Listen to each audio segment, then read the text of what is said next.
Hello, and welcome to Old School Guys Talking Old School Music. I'm Errington Thompson, and I'm simply an old school guy who loves music. And I have a good friend and Grammy Award-winning bassist and producer, Larry Fulcher. Larry, how are you?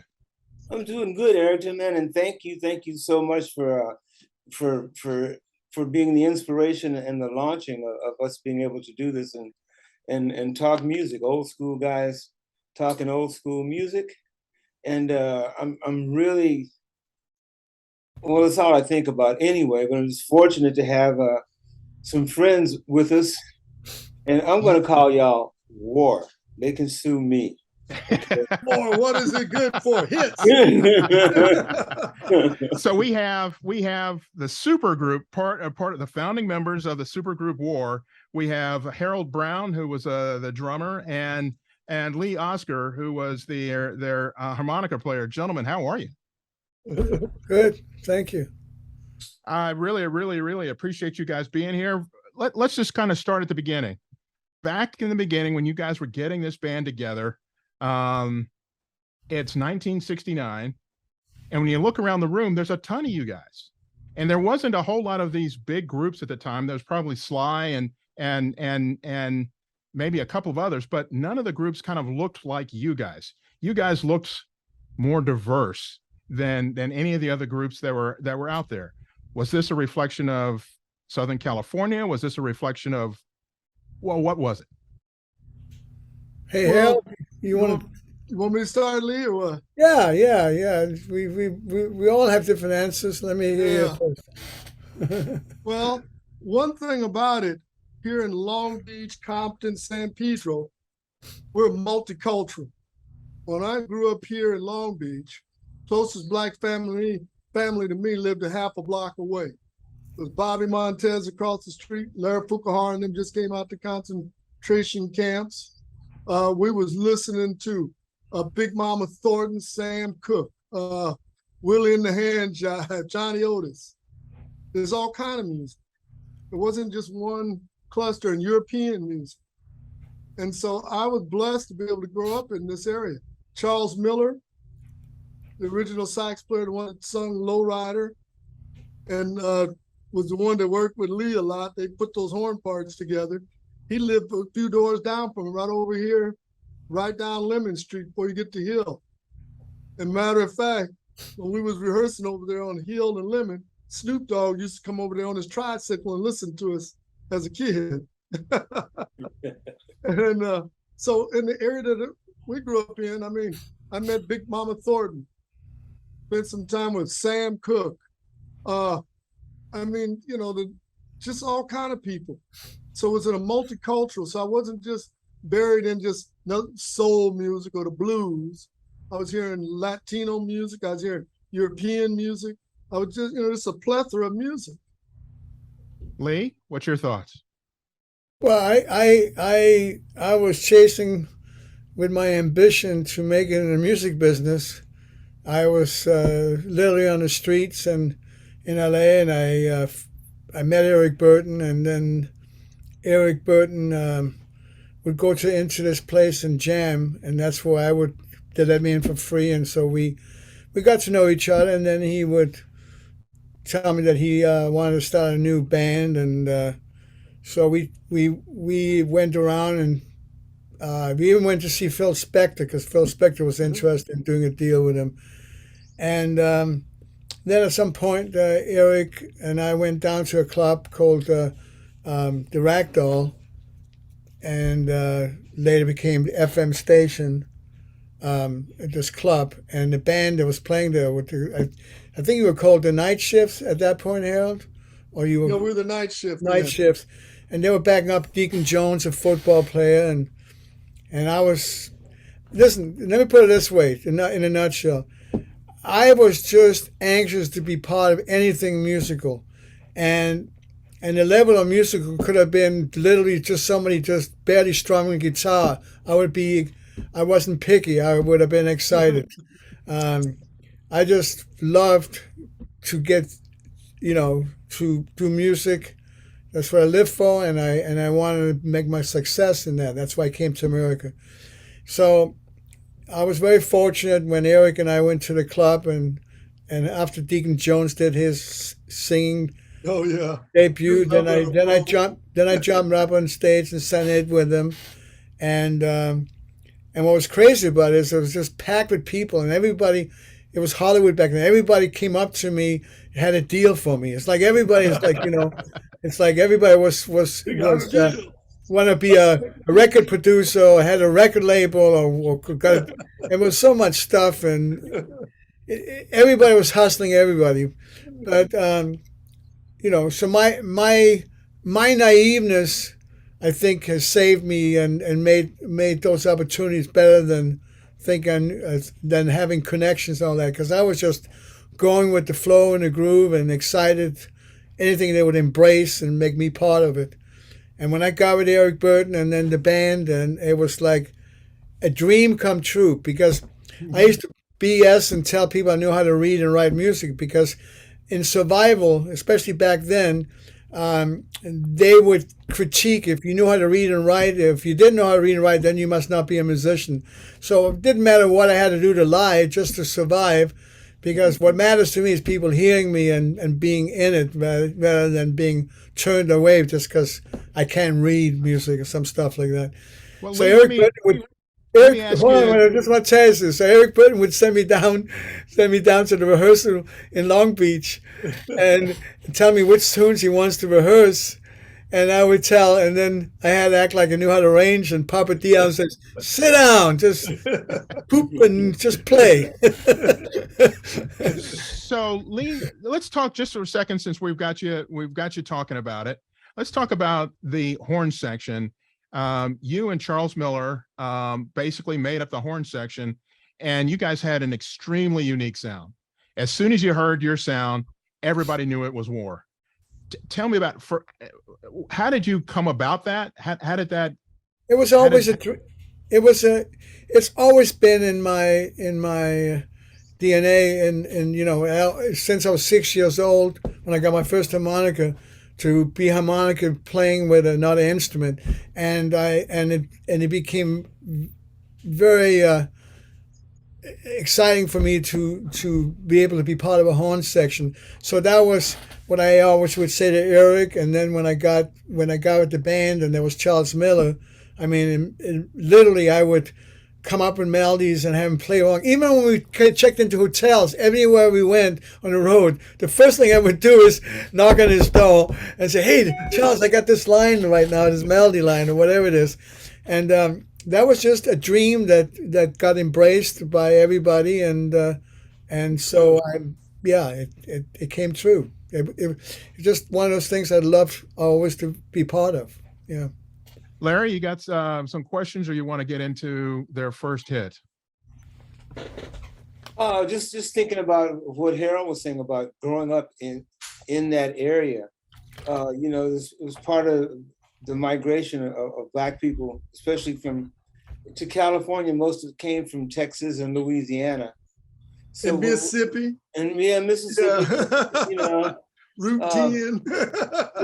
When you moved into a neighborhood, there was everyone there. There were Hawaiian people, there were Samoans, Everybody. Japanese, there was a lot of Mexican people. So you kind of had to learn to communicate with each other, and live with each other. So the whole concept of multiculturalism was really nothing but my block. Oh, yeah. Yes, it was very interesting, because I'll never forget the first time I even tried to realize my nationality. I was in the 4th grade. I drive by there all the time. When I drive by, I always go, "Whoa," Burnett Elementary School, because was in the 4th grade and race came up, and they're talking about color.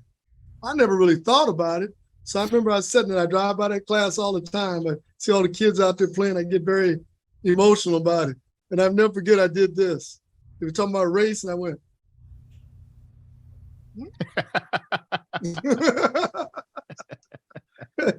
because I don't know if you remember the Zoot Suit riots, the Latinos in 1944.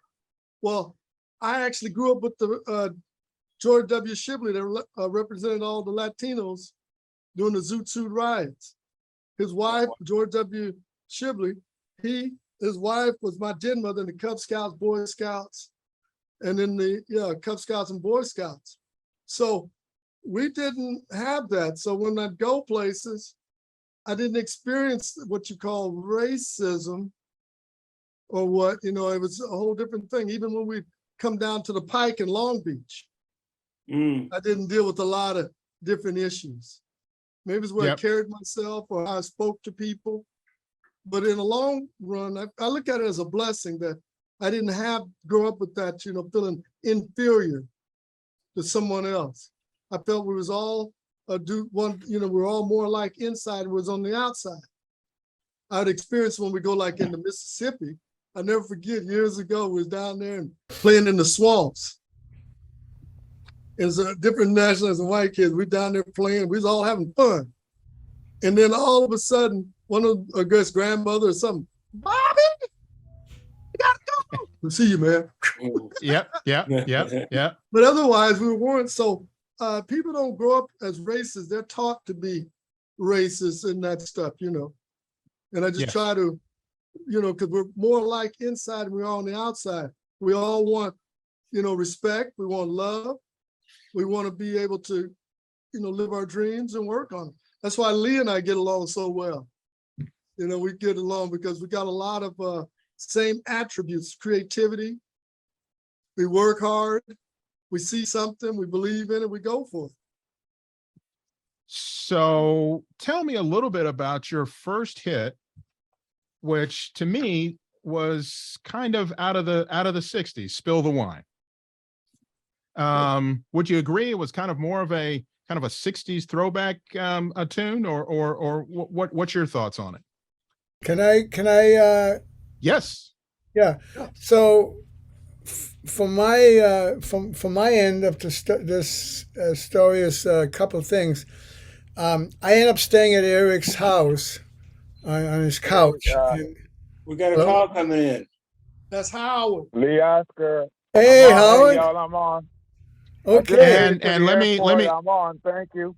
Let me introduce Howard Scott, who was their guitar player for War. Howard, we are talking about Spill the Wine. I'm Errington Thompson. It's good to have you. Hey, I'm here, man. Talk to me. So we're talking, Lee is getting ready to, I just asked about Spill the Wine. How did that come about? And it sounded to me kind of like a flashback to the 60s, and Lee was just talking about it a little bit. So when you know the story. Yeah. So I was staying at Eric's. I got off the streets, and Eric had me crash at his place in Briar, up in Log Canyon, and I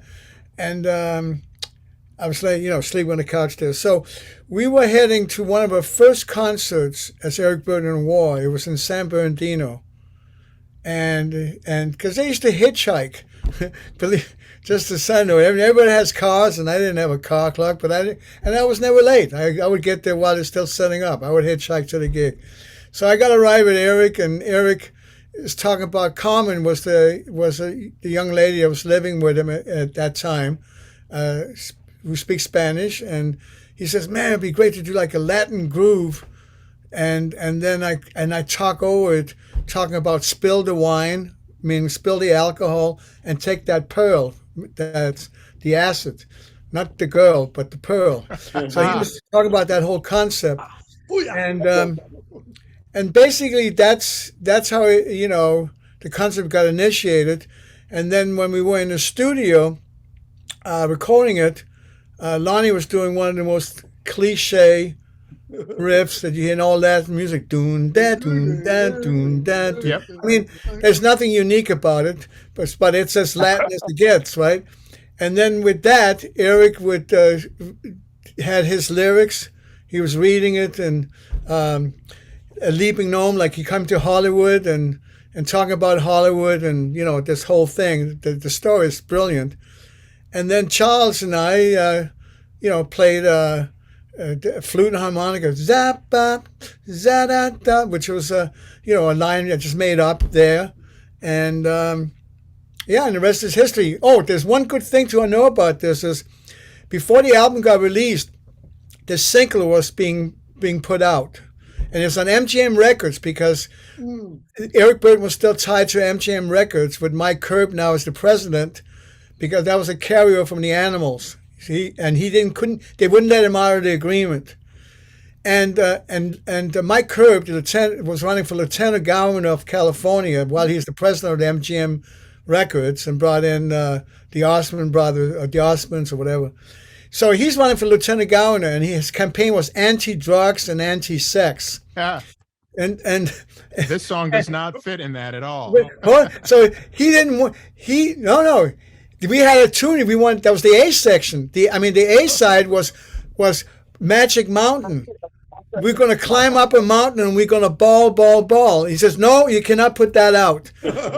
So he said the B side is what he wants as a single. Spill the wine, take that girl. He thought it was like spill the wine. I mean, if you take the girl, what the hell do you think you're taking her from? I mean, it was like, so anyhow, it was a lucky stroke because the B side of the single became number one. I hear talking. Howard, you got to turn your mic off when you, or you. That's why you can't be on the phone. Sorry. I muted him. Okay. But the other thing, remember Curb the Clap?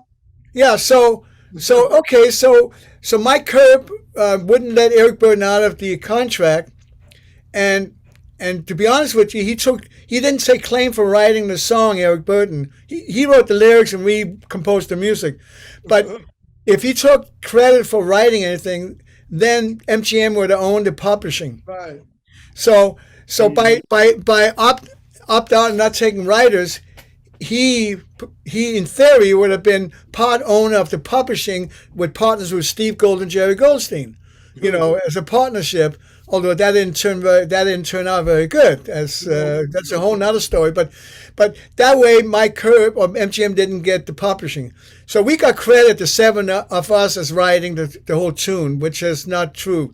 Eric wrote the lyrics, and by the way, Lonnie Jordan, who plays keyboards in what I call the phony war. That's just my opinion. It's not us. It's a name used by the ex-manager, and Lonnie Jordan is a yo-yo for that.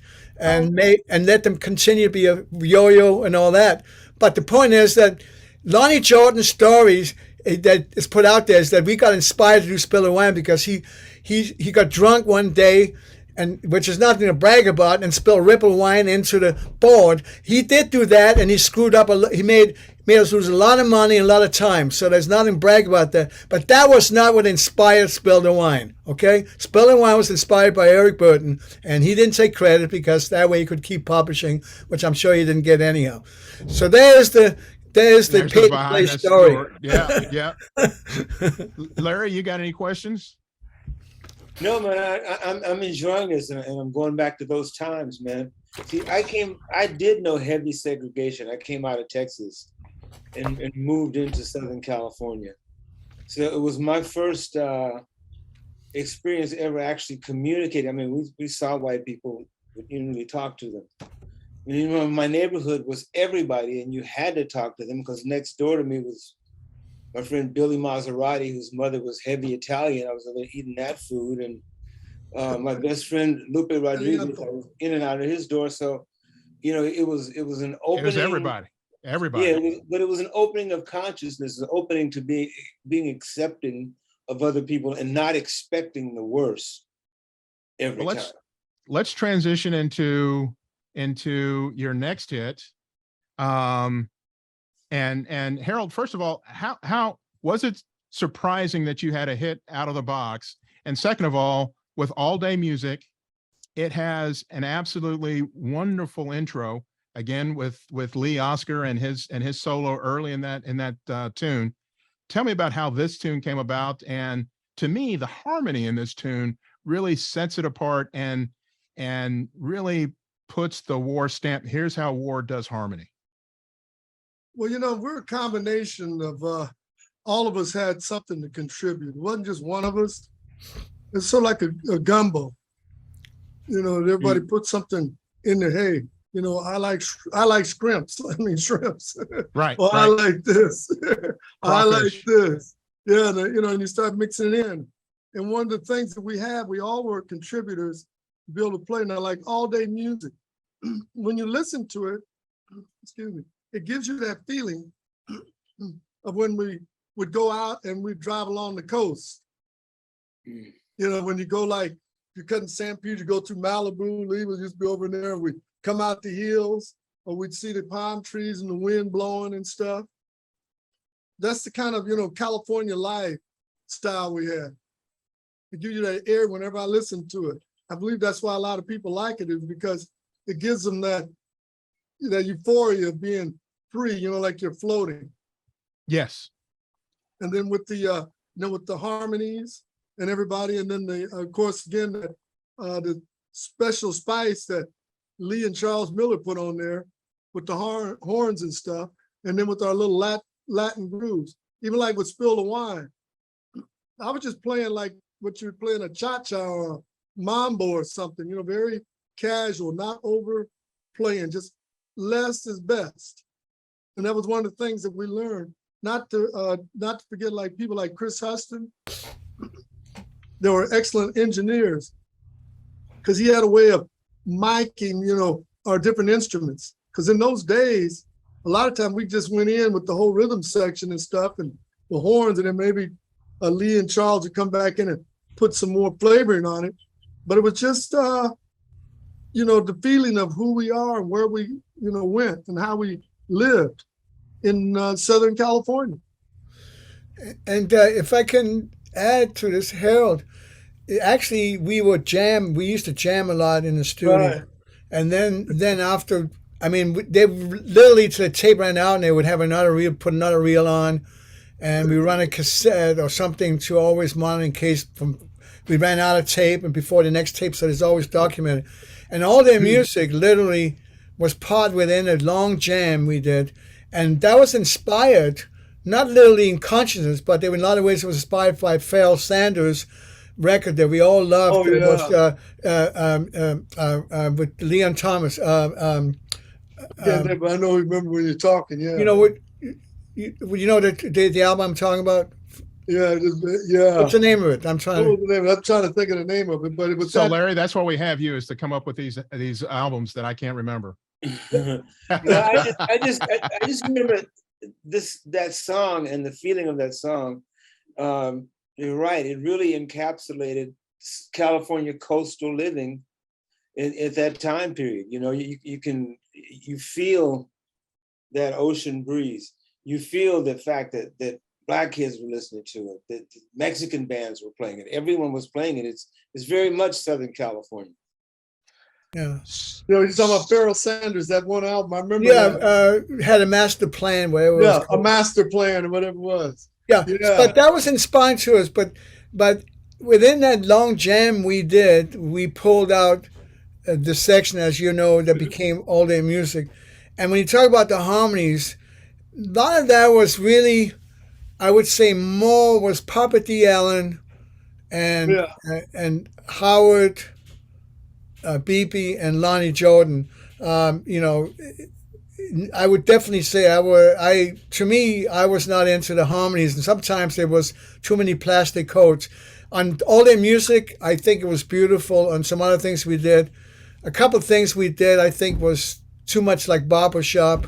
But that was a love like Papa D. Allen especially had, some of those old harmonies. Howard, where you at? You listening? Well, he was, I think he was picking up somebody at the airport, and then there was a lot of background feed, so we're waiting on him to come back in. Something in there. I see 817. Yeah, that's him. We're waiting on him. So Harold, do me a favor and tell me a little bit about, we're going to transition into your next hit. And to me, this really separates B.B. Dickerson from basically everybody else at the time. And that is the Cisco Kid. I mean, that has a bass groove that just won't stop. Well, B.B. always had really solid bass, because things people have to realize, Howard Scott, father, and B.B.'s daddy, and my daddy, Clyde Brown, they used to take us to gigs together. We were kids, and we'd go over here in San Pedro at Fort MacArthur, and they'd wait for us outside, and we were playing music together. we'd be over up on School Street in Compton, and I remember us going to play some shows and stuff, and we'd be taking all of our equipment in a wagon over to a gig. So we had sort of like a, we were with Howard and BB, because that's BB's, Howard is BB's uncle. And I can't think of their big cousin right now. Howard ain't, yeah. But anyway, they kind of learned how to play together. And then by me getting in there with the drums, I had to learn, and I listened to what BB would be putting down, and I listened to what Howard was putting down. So we grew up as a rhythm section. And so because we grew up in the same kind of environments, I remember we used to be playing at these different clubs, like, woo, we'd be up there playing or something. It'd be Sam Cooke be in there, came in, or might run across the Sims twins. Or, but just being able to listen. So we got these grooves that made us like a rhythm section, a solid rhythm section. We were just, because we grew up together, we grew up around in the same areas and playing constantly together. Okay, now like the Cisco Kid. I'll never forget when Howard first played that song, and he's up there around Compton, South Los Angeles, sitting by a pool. And he started saying he had this idea of the song, Cisco Kid. And then when you hear the drumming on there, that ticky-tacky, ticky-tacky. Well, I took that groove from I didn't have to sing, but I thank you, ticky-tacky. I can't remember exactly what you remember that one, right? Oh, yes, Sam and Dave. Sam and Dave, ticky-tacky, ticky. So I said, well, wow, the next song we ever do, I'm going to do that, ticky-tacky, ticky-tacky, ticky. And so then when we finally got in the studio, like Lee said, we were like more like a jam band. We'd get up there and then all of a sudden we'd start somewhere. Next thing you know, we'd be like moving, and then there you go. Here it is. Right, Lee? Yeah, we were, well, yeah. And that's what, if we were a band that had to rehearse and play exactly the same every night, besides not being able to really read music, I would not have cut it. I would not have been a fit for a band. The fact that we could make up the shit every moment. We can just be in our own zone, and that's how we all played. That was the most natural thing for me to be, and to even point out that when we were Cisco Kid, we played that on TV. Was the Mike Douglas and Merv Griffin. And that was we were like one of the first bands to play on these national networks, and they do the cameras, to get the dry run to where we were playing before they actually video it. Yeah. And we're like 10 minutes into this jam, 10 minutes into it, and all of a sudden we open our eyes, and this guy's been trying to stop us. And I remember I was like, I was always like pissed. I said, how dare you? We were just getting into it. and the producer says, your record is 3 minutes and 58 seconds. We had to go back into the green room and listen to our edits and listen to what they expected it to be. And we got into fights. We always got into arguments because we never allowed each other to tell each other what to play. They would set up a timer on us. Well, that means you guys really enjoyed the music. That's one thing. True. But also, you guys must have been really, really surprised. That came off of your #1 selling album that year. A #1 selling album, The World is a Ghetto. Yeah. Tell me about that feeling. The #1 selling album of the year.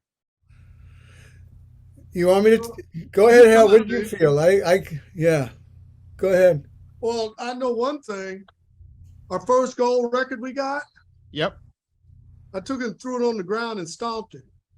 Oh, okay. Because I didn't want it to go to my head. And then that was important. And then because we wrote what, each of us came in there and we knew we was on the beginning of a ride. And then I seen so many people to get these big hit records, and all of a sudden they become big shots. I mean, it's crazy. I ride through our neighborhood in my old 98 Ford truck. It run like a clock, but it needs some interior and it needs a paint job. because then that way we can, go and we can get into where the people are. Because if you come up like a big shot and you go in there, oh, look at that, look. But if you're more aligned with the people, then it gives you the chance to be able to feel more what they're feeling and feel what they're feeling. Because the things I see being back home, I don't have no gripes because I realize how blessed I am, the journey that we've been on, because I see so many people hurting and stuff. And then that brings me around the world is the ghetto. Well, I'll never forget, Papa D came up with that thought. We were driving between Pomona, California, P-Town, they call it, into, Hollywood, Beverly Hills, and places, which was about a 60-minute drive. And Papa D would be driving. And we started noticing that, the more money you got, look, the money you got, how was that one it goes?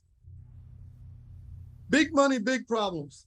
Little money, little problems. No money, problems, problems. Right.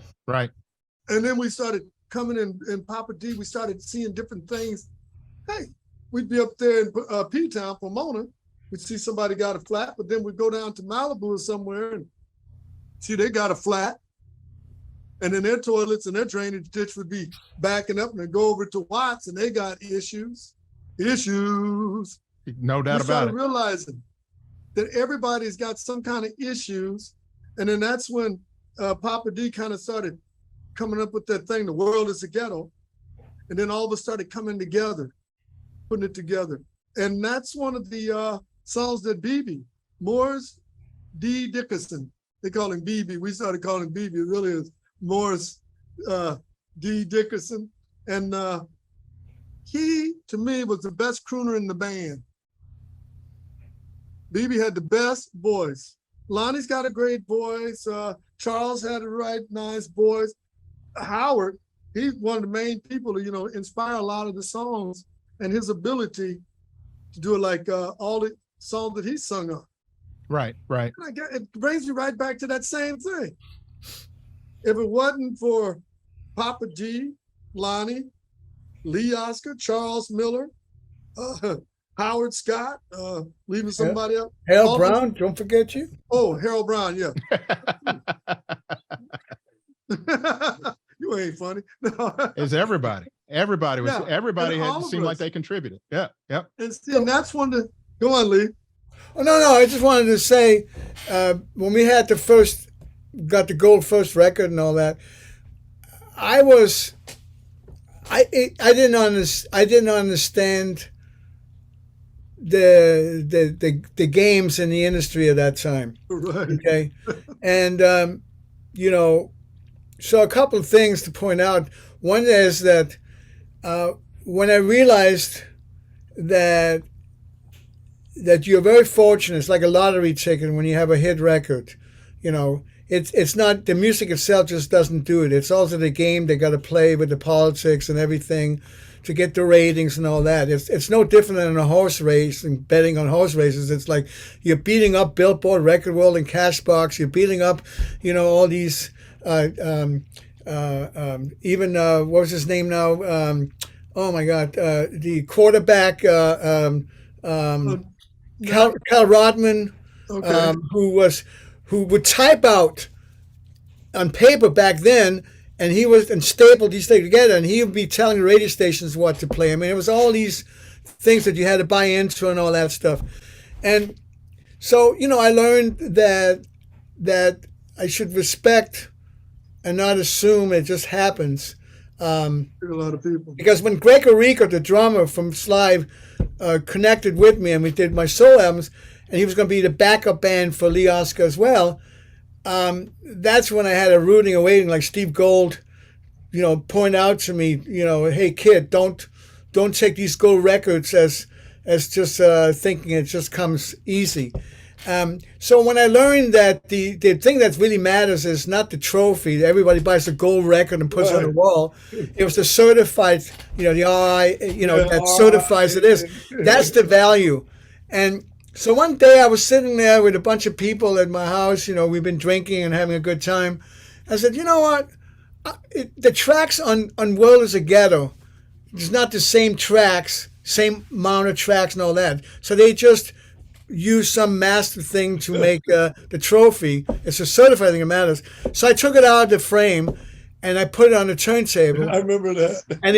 And it was half speed, Somebody else. and it was backwards.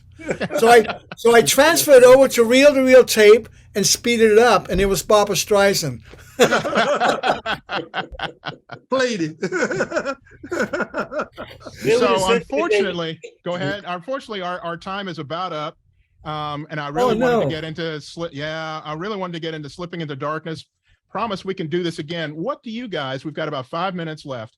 What do you guys want to get out so that everybody knows about your experience, about war? What do you want to tell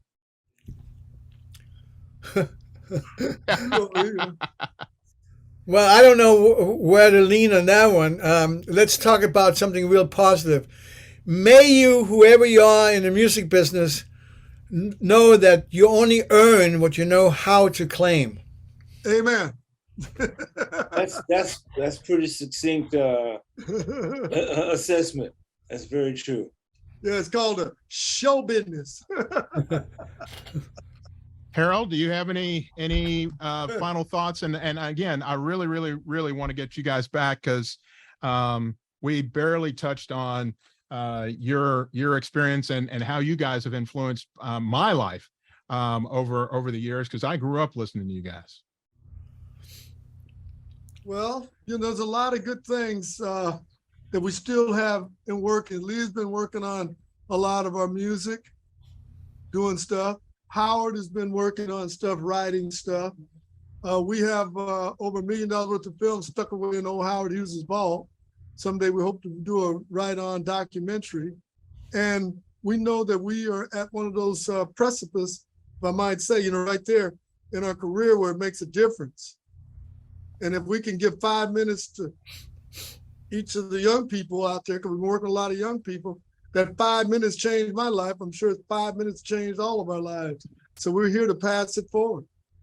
Gentlemen, you guys have made some music. You always want to make music that stands up, that's timeless.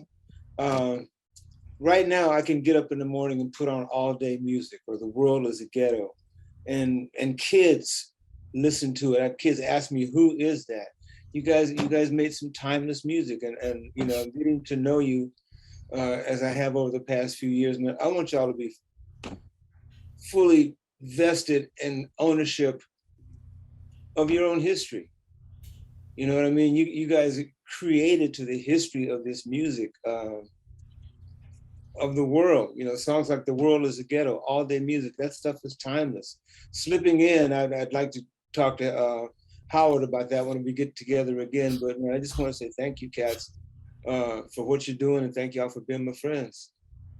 Hey, Larry, you know what? You're an amazing bass player, and you're playing bass for Taj Mahal.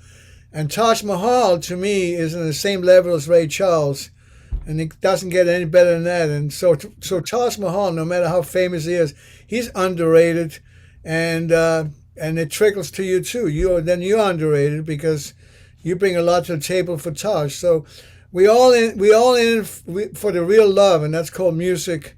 And thank God that we can say to each other we've been acknowledged in some ways, because there's a lot of great talent out there that's never been acknowledged.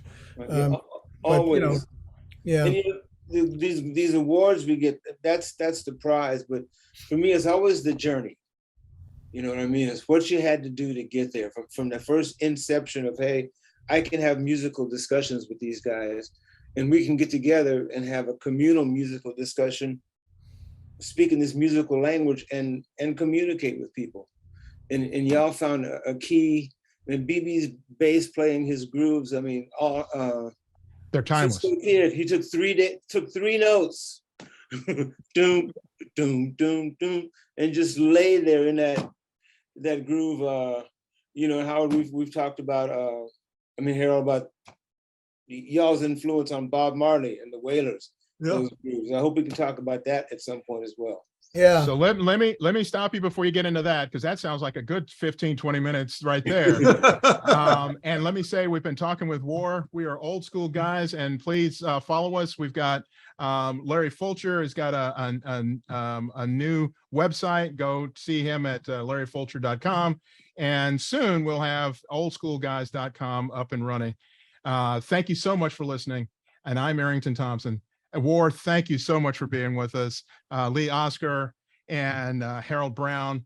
And unfortunately, we really didn't get Howard Scott, but hopefully we'll get him next time. Hey, listening, I know we're going to hear from him. Hashtag your original Woe Bane. There you go.